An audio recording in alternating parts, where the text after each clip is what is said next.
পিরোজপুর জেলা বিএনপির প্রবীণ নেতা মোতালেব আকনের ইচ্ছে ছিল তারেক রহমানের সাথে দেখা করা। এবার সেই ইচ্ছে পূরণ হলো তার। ৬ অক্টোবর সোমবার সন্ধ্যায় লন্ডন থেকে ভিডিও কনফারেন্সের মাধ্যমে পিরোজপুর সদর উপজেলার টোনা ইউনিয়নে প্রবীণ এ নেতা মোতালেব আকনের বাড়িতে তার সঙ্গে যুক্ত হন বিএনপির ভারপ্রাপ্ত চেয়ারম্যান তারেক রহমান। উষ্ণ শুভেচ্ছা বিনিময়ের মাধ্যমে শুরু হয় আবেগঘন এ সাক্ষাৎ। ভিডিও কনফারেন্সে তারেক রহমান মোতালেব আকনের পরিবারের খোঁজখবর নেন এবং তাদের সাথেও কথা বলেন। তাৎক্ষণিক প্রতিক্রিয়া হিসেবে তারেক রহমান মোতালেব আকনের সঙ্গে যোগাযোগ করার জন্য এবং প্রয়োজনীয় ব্যবস্থা নিতে বলেন। পুরনো মানুষ, দলের একজন পুরনো নেতাকে আমি দেখতে চেয়েছি, কথা বলতে চেয়েছি।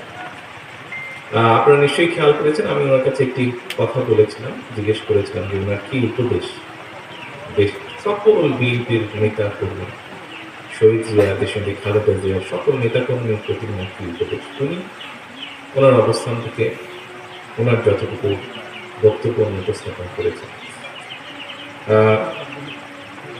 একই সাথে আমাদের পিরোজপুর জেলা আহ্বায়ক সাহেব নজরুল সাহেব উনি ওনার বক্তব্যে একটি কথা বলেছেন।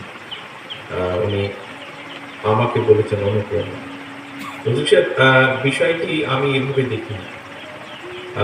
আমি অনেকবার বলেছি, আমরা রাজনীতি করি, রাজনীতিতে অনুপ্রাণিত হই, আমাদের মূল শক্তি রাজনীতির এই দেশের জনগণ। কাজে আমাদের অনুপ্রেরণা যদি হয়ে থাকে সেটি হচ্ছে বাংলাদেশের জনগণ।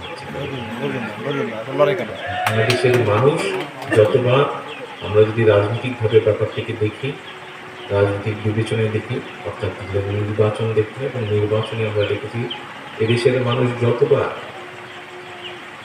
সুযোগ পেয়েছে স্বাধীনভাবে ভোট দেওয়ার, তারা বিএনপি পক্ষে রায় দিয়েছে। কাজে এটাই প্রমাণ করে এই বাংলাদেশের মানুষই হচ্ছে বিএনপির আস্থার প্রতীক বা পরিপূর্ণ।